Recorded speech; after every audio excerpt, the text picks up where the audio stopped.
ನಮಸ್ಕಾರ. ಉತ್ತರ ಕರ್ನಾಟಕ ನ್ಯೂಸ್ನ ನ್ಯೂಸ್ ರೌಂಡಪ್ಗೆ ಸ್ವಾಗತ. ನಾನು ಹನುಮಂತ್ ದೇಶ್ಮುಖ್. ರಾಜಕೀಯ ವಿದ್ಯಮಾನಗಳ ಭವಿಷ್ಯ ಹೇಳುವುದರಲ್ಲಿ ಹೆಸರಾಂತ ಕೋಡಿ ಶ್ರೀಗಳು ಸಿದ್ದರಾಮಯ್ಯನವರ ಭವಿಷ್ಯ ಮತ್ತು ದೇಶದಲ್ಲಿ ಸಂಭವಿಸಬಹುದಾದ ಪ್ರಕೃತಿ ವಿಕೋಪಗಳ ಬಗ್ಗೆ ಅಘಾತವಾಗಿ ಒಂದು ಭವಿಷ್ಯವನ್ನು ನುಡಿದಿದ್ದಾರೆ. ಈಗಾಗಲೇ ಹೇಳಿದಂತೆ ಮಳೆಯಿಂದ ಹೆಚ್ಚಿನ ಹಾನಿಯಾಗುತ್ತದೆ, ಭೂಮಿ, ಅಗ್ನಿ, ವಾಯು ಮತ್ತು ಆಕಾಶದಿಂದ ತೊಂದರೆ ಉಂಟಾಗುತ್ತದೆ ಅಂತ ಅವರು ಹೇಳಿದರು. ಈಗ ಯುದ್ಧವು ಸಮಸ್ಯೆಗಳನ್ನು ಉಂಟು ಮಾಡಬಹುದು, ಇನ್ನು ಮಳೆ ಕೂಡ ಅನಾಹುತವನ್ನು ಉಂಟು ಮಾಡುತ್ತೆ. ಆದರೆ ಇದು ಎಲ್ಲದರ ಹೊರತಾಗಿಯೂ ಕೂಡ ರಾಜಕೀಯದ ಬಗ್ಗೆಯೂ ಕೂಡ ಅವರು ಭವಿಷ್ಯವನ್ನು ನುಡಿದಿದ್ದಾರೆ. ಅಭಿಮನ್ಯುವಿನ ಬಿಲ್ಲು ಕರ್ಣನ ಕೈಗೆ ಹೇಗೆ ಸಿಕ್ಕಿತ್ತೋ ಅದೇ ರೀತಿ ಮಹಾಭಾರತದಲ್ಲಿ ಕೃಷ್ಣ ಇದ್ದಾರೆ, ಯಾರು ಅರ್ಜುನ ಯುದ್ಧ ಗೆಲ್ಲಲು. ಆದರೆ ಇಲ್ಲಿ ಕೃಷ್ಣನಿಲ್ಲದೆ ಯುದ್ಧವನ್ನು ಕೂಡ ಗೆಲ್ಲಬಹುದು. ಅಂದರೆ ರಾಜ್ಯದಲ್ಲಿ ಹಾಗೂ ಕೇಂದ್ರದಲ್ಲಿಯೂ ಇದೇ ರೀತಿ ಆಗಲಿದೆ ಅಂತ ಕೋಡಿ ಶ್ರೀಗಳು ಭವಿಷ್ಯವನ್ನು ನುಡಿದಿದ್ದಾರೆ. ಬಹುತೇಕ ಹಲವು ಬಾರಿ ಕೋಡಿ ಶ್ರೀಗಳ ಭವಿಷ್ಯ ಸತ್ಯವಾಗಿದೆ, ಎಲ್ಲೋ ಒಂದು ಕಡೆ ಸ್ವಲ್ಪ ಮಟ್ಟಿಗೆ ಸುಳ್ಳು ಆಗಿರಬಹುದು, ಇಲ್ಲ ಅಂತಲ್ಲ, ಆದರೆ ಬಹುತೇಕವಾಗಿ ಅವರ ಭವಿಷ್ಯವೇ ಸತ್ಯವಾಗಿದೆ. ಹಾಗಾಗಿ ಇವತ್ತು ಪರೋಕ್ಷವಾಗಿ ರಾಜಕೀಯದ ಬಗ್ಗೆ ಭವಿಷ್ಯ ನುಡಿದಂಥ ಕೋಡಿಹಳ್ಳಿ ಶ್ರೀಗಳ ಭವಿಷ್ಯ ಸತ್ಯವಾಗುತ್ತಾ, ಸಿದ್ದರಾಮಯ್ಯ ಸ್ಥಾನಕ್ಕೆ ಕುತ್ತು ಬರುತ್ತಾ ಅನ್ನೋದು ಮುಂದಿನ ದಿನಗಳಲ್ಲಿ ಬಹಿರಂಗವಾಗಲಿದೆ.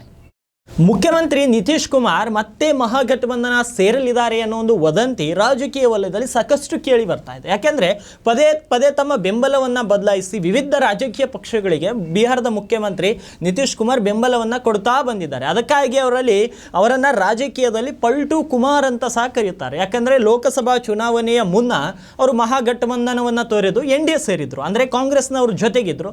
ನಂತರ BJPಯವರ ಜೊತೆಗೆ ಬಂದರು. ಈಗ ಮತ್ತೆ ಮೋದಿಯವರಿಗೆ ಶಾಕ್ ಕೊಡಲು ಮುಂದಾಗಿದ್ದಾರೆ ಅನ್ನೋ ಒಂದು ಮಾತು ರಾಜಕೀಯ ಪಡಸಲೆಯಲ್ಲಿ ಕೇಳಿ ಬರ್ತದೆ. ಯಾಕೆಂದರೆ ರಾಷ್ಟ್ರೀಯ ಜನತಾ ದಳ RJD ನಾಯಕ ತೇಜಸ್ವಿ ಯಾದವ್ ಮತ್ತು ಮುಖ್ಯಮಂತ್ರಿ ನಿತೀಶ್ ಕುಮಾರ್ ನಡುವೆ ಇತ್ತೀಚೆಗೆ ಪಟ್ನಾ ನಗರದಲ್ಲಿ ಒಂದು ಸಭೆ ನಡೆಯುತ್ತೆ. RJD ನಾಯಕ ಭಾಯಿ ವೀರೇಂದ್ರ ಅವರು ಬಿಹಾರ CM RJD ಮರಳಿ ಮತ್ತೆ ಏನು ಮಹಾಗಠಬಂಧನಕ್ಕೆ ಬರಬಹುದು ಅನ್ನೋ ಒಂದು ಮಾತನ್ನು ಅವರು ಹೇಳಿದ್ದಾರೆ.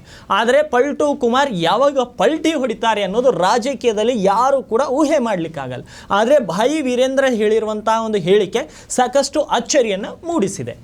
ಕರ್ನಾಟಕ ರಾಜ್ಯದಲ್ಲಿ ಇನ್ನು ಕೆಲವು ದಿನಗಳ ಕಾಲ ಭಾರೀ ಮಳೆಯಾಗಲಿದೆ ಅಂತ ಹವಾಮಾನ ಇಲಾಖೆ ಮುನ್ಸೂಚನೆಯನ್ನು ನೀಡಿದೆ. ಸೆಪ್ಟೆಂಬರ್ 13ರವರೆಗೆ ರಾಜ್ಯದ ಸುಮಾರು 6 ಜಿಲ್ಲೆಗಳಲ್ಲಿ ಭಾರೀ ಮಳೆಯಾಗಲಿದ್ದು ಸರಿಸುಮಾರು 11 mm ಅಷ್ಟು ಮಳೆ ಆಗಬಹುದು ಅಂತ ಮುನ್ಸೂಚನಾ ವರದಿಯಲ್ಲಿ ತಿಳಿಸಿದ್ದಾರೆ.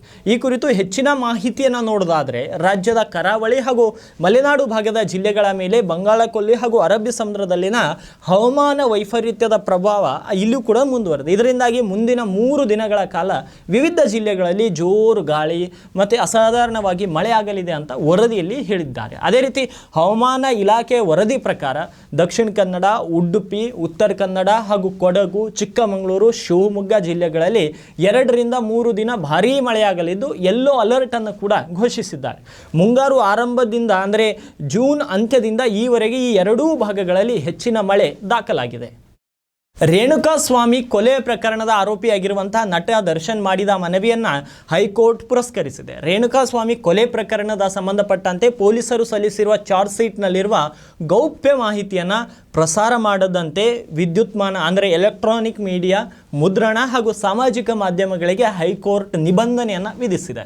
ಸೋಮವಾರ ನಟ ದರ್ಶನ್ ಪರ ವಕೀಲರು ಚಾರ್ಜ್ ಶೀಟ್ನಲ್ಲಿದ್ದ ಮಾಹಿತಿ ಸೋರಿಕೆಯಾಗಿದ್ದು ಅವುಗಳ ಪ್ರಸಾರಕ್ಕೆ ತಡೆ ಕೊಡಬೇಕು ಅಂತ ಹೈಕೋರ್ಟ್ಗೆ ರಿಟ್ ಅರ್ಜಿಯನ್ನು ಸಲ್ಲಿಸಿದರು. ಪ್ರಕರಣದ ವಿಚಾರಣೆಯನ್ನು ನಡೆಸಿದಂಥ ನ್ಯಾಯಾಲಯ ಆದೇಶವನ್ನು ಕಾಯ್ದಿರಿಸಿತು.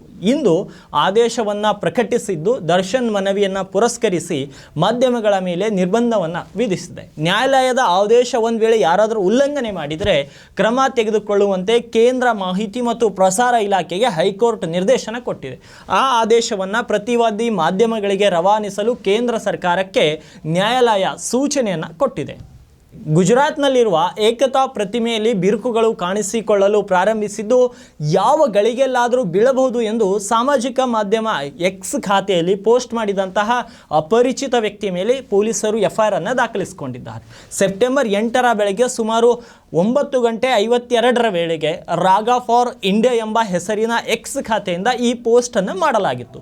ಪೋಸ್ಟನ್ನು ಹಿಂದಿಯಲ್ಲಿ ಬರೆಯಲಾಗಿದ್ದು ಪೊಲೀಸರು ತಿಳಿಸಿದ್ದಾರೆ. ಏಕತಾ ಪ್ರತಿಮೆ ಪ್ರದೇಶ ಅಭಿವೃದ್ಧಿ ಮತ್ತು ಪ್ರವಾಸೋದ್ಯಮ ಆಡಳಿತ ಪ್ರಾಧಿಕಾರದ ಘಟಕ 1ರ ಡೆಪ್ಯೂಟಿ ಕಲೆಕ್ಟರ್ ಅಭಿಷೇಕ್ ರಂಜನ್ ಸಿನ್ಹಾ ಅವರು ನೀಡಿದ ದೂರಿನ ಅನ್ವಯ ಪ್ರಕರಣವನ್ನು ದಾಖಲಿಸಲಾಗಿದೆ ಎಂದು ಪೊಲೀಸರು ಮಾಹಿತಿ ನೀಡಿದ್ದಾರೆ. ಅದೇ ರೀತಿ ಇಂಥ ಸುಳ್ಳು ಸುದ್ದಿ ಹಬ್ಬಿಸುವ ಮೂಲಕ ಜನರಲ್ಲಿ ಭಯ ಮೂಡಿಸಿ ಶಾಂತಿ ಕದಡುವ ಪ್ರಯತ್ನ ನಡೆದಿದೆ ಮಾಡಿದೆ ಎಂದು FIRನಲ್ಲಿ ಸಿಂಹ ಉಲ್ಲೇಖವನ್ನು ಮಾಡಿದ್ದಾರೆ. ಅದೇ ರೀತಿ ಭಾರತೀಯ ನೂತನ ನ್ಯಾಯ ಸಂಹಿತಾ ಸೆಕ್ಷನ್ 353/1 ಅಡಿ ಪ್ರಕರಣ ಕೂಡ ದಾಖಲಾಗಿದೆ. ಯಾಕೆಂದರೆ ಸ್ವತಂತ್ರ ಭಾರತದ ಮೊದಲ ಗೃಹ ಸಚಿವ ಸರ್ದಾರ್ ವಲ್ಲಭಾಯ್ ಪಟೇಲ್ ಅವರ ಗೌರವಾರ್ಥವಾಗಿ ಗುಜರಾತ್ನ ನರ್ಮದಾ ಜಿಲ್ಲೆಯ ಕೇವಾಡಿಯಾದಲ್ಲಿ 182 ಅಡಿ ಎತ್ತರದ ಈ ಪ್ರತಿಮೆಯನ್ನು ನಿರ್ಮಿಸಲಾಗಿದೆ. 2018 ಅಕ್ಟೋಬರ್ನಲ್ಲಿ ಪ್ರಧಾನಿ ನರೇಂದ್ರ ಮೋದಿ ಅವರು ಈ ಪ್ರತಿಮೆಯನ್ನು ಲೋಕಾರ್ಪಣೆ ಮಾಡಿದರು. ಇದು ದೇಶದ ಪ್ರಮುಖ ಪ್ರವಾಸಿ ತಾಣಗಳಲ್ಲಿ ಒಂದಾಗಿದೆ. ಹಾಸನ್ ಜಿಲ್ಲೆಯ ಲೈಂಗಿಕ ಹಗರಣ ಸಂಬಂಧಪಟ್ಟ ಹಾಗೆ ಪ್ರಜ್ವಲ್ ರೇವಣ್ಣ ವಿರುದ್ಧ CIDಯ ವಿಶೇಷ ತನಿಖಾ ತಂಡ ಅಂದರೆ CCH-42 ಜನಪ್ರತಿನಿಧಿಗಳ ವಿಶೇಷ ನ್ಯಾಯಾಲಯಕ್ಕೆ 2ನೇ ಆರೋಪ ಪಟ್ಟಿಯನ್ನು ಸಲ್ಲಿಕೆ ಮಾಡಲಾಗಿದೆ. ವಿಧಿ ವಿಜ್ಞಾನ ಪ್ರಯೋಗಾಲಯ ತಜ್ಞರಿಂದ ವರದಿ ಪಡೆದು 1652 ಪುಟಗಳ ಸಮಗ್ರ ದೋಷಾರೋಪ ಪಟ್ಟಿಯನ್ನು ಸಿದ್ಧಪಡಿಸಲಾಗಿದೆ. ಮಹಿಳೆಯರ ಮೇಲೆ ನಡೆಸಲಾಗಿರುವ ಲೈಂಗಿಕ ಹಿಂಸೆ, ದೌರ್ಜನ್ಯ, ಖಾಸಗಿ ವಿಡಿಯೋ ಚಿತ್ರೀಕರಣ ಸಂಬಂಧ ತನಿಖೆ ನಡೆಸುವಂತೆ CIDಗೆ ಸರ್ಕಾರ ವಹಿಸಿತು. CID ಸೈಬರ್ ಕ್ರೈಮ್ ಪೊಲೀಸ್ ಠಾಣೆಗೆ ಅಪಹರಣಕ್ಕೆ ಒಳಗಾಗಿದ್ದ ಸಂತ್ರಸ್ತೆ ಕೊಟ್ಟ ದೂರಿನ ಮೇರೆಗೆ ಪ್ರಕರಣ ದಾಖಲಿಸಿಕೊಂಡಿತ್ತು ಮತ್ತು ತನಿಖೆಯನ್ನು ಕೂಡ ಮುಂದುವರಿಸಿತ್ತು. ಇವತ್ತು ಆರೋಪಿತ ಪ್ರಜ್ವಲ್ ರೇವಣ್ಣ ಅವರನ್ನು ಬಂಧಿಸಿ ವಿಚಾರಣೆ ಕೂಡ ನಡೆಸಲಾಗ್ತಾ ಇದೆ. ಕೆಲವು ದಿನಗಳಿಂದ 113 ಸಾಕ್ಷಿದಾರರು ಪ್ರಾಸಿಕ್ಯೂಷನ್ ಪರ ಸಾಕ್ಷಿದಾರನಾಗಿ ಪರಿಗಣಿಸಿ ವಿಚಾರಣೆಗೆ ಒಳಪಡಿಸಿ ಕಲಂ 161ರ CRPC ಹೇಳಿಕೆಯನ್ನು ದಾಖಲಿಸಿಕೊಳ್ಳಲಾಗಿದೆ. ಸಂತ್ರಸ್ತೆ ಮತ್ತು ಪ್ರಕರಣದ ಪ್ರಮುಖ ಸಾಕ್ಷಿದಾರರ ಹೇಳಿಕೆಯನ್ನು ಕಲಂ 164ರ CRPCಯಲ್ಲಿ ದಾಖಲಿಸಿಕೊಳ್ಳಲಾಗಿದೆ. ಎಲ್ಲ ಪಕ್ಷದ ನಾಯಕರು ಅಡ್ಜಸ್ಟ್ಮೆಂಟ್ ರಾಜಕೀಯ ಮಾಡ್ಕೊಂಡು ಬಂದಿದ್ದಾರೆ. ಮೂಡದಲ್ಲಿ BJP JDSನವರು ಕೂಡ ಈ ಹಗರಣದಲ್ಲಿದ್ದಾರೆ. ಈ ಬಗ್ಗೆ ಕಾಂಗ್ರೆಸ್ನವರು ಯಾಕೆ ಮಾತನಾಡ್ತಿಲ್ಲ ಅಂತ ಮೈಸೂರಿನ ಮಾಜಿ ಸಂಸದ ಪ್ರತಾಪ್ ಸಿಂಹ ಆಕ್ರೋಶವನ್ನು ವ್ಯಕ್ತಪಡಿಸಿದ್ದಾರೆ. 40% ಕಮಿಷನ್ ಹಗರಣದ ಬಗ್ಗೆಯೂ ಮಾತನಾಡಿದ ಪ್ರತಾಪ್ ಸಿಂಹ ತನಿಖಾ ಏಜೆನ್ಸಿ ಅವರ ಹತ್ತಿರವೇ ಇದೆ, ಹಗರಣದ ಬಗ್ಗೆ ತನಿಖೆ ಮಾಡಿಸಲಿ, ಪ್ರಿಯಾಂಕ್ ಖರ್ಗೆ ನನ್ನ ಬಳಿ ದಾಖಲೆ ಇದೆ ಎಂದಿದ್ದಾರೆ. ದಾಖಲೆ ಇದ್ದರೆ ಇಟ್ಕೊಂಡು ಏನು ಮಾಡ್ತಾ ಇದ್ದೀರಾ? ಕರ್ನಾಟಕ ಸರ್ಕಾರವೇ ನಿಮ್ಮ ಕೈಯಲ್ಲಿದೆ. ಯಾವ್ಯಾವ ಹಗರಣ ಇದೆ ಎಲ್ಲ ವಿಚಾರದ ಬಗ್ಗೆಯೂ ತನಿಖೆ ಮಾಡಿಸಿ ಅಂತ ಇವತ್ತು ಪ್ರತಾಪ್ ಸಿಂಹ ಕಾಂಗ್ರೆಸ್ನವರ ವಿರುದ್ಧ ಸಿಡಿದೆದ್ದಿದ್ದಾರೆ ಮತ್ತು ವಾಗ್ದಾಳಿಯನ್ನು ಕೂಡ ಮಾಡಿರುವಂಥದ್ದು.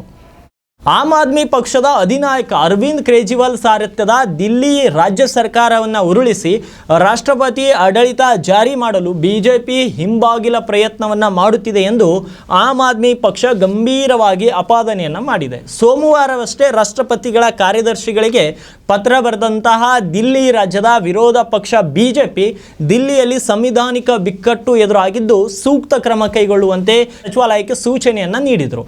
ಈ ಹಿನ್ನೆಲೆ ಆಮ್ ಆದ್ಮಿ ನಾಯಕರು BJP ವಿರುದ್ಧ ಹರಿಹಾಯ್ದಿದ್ದಾರೆ.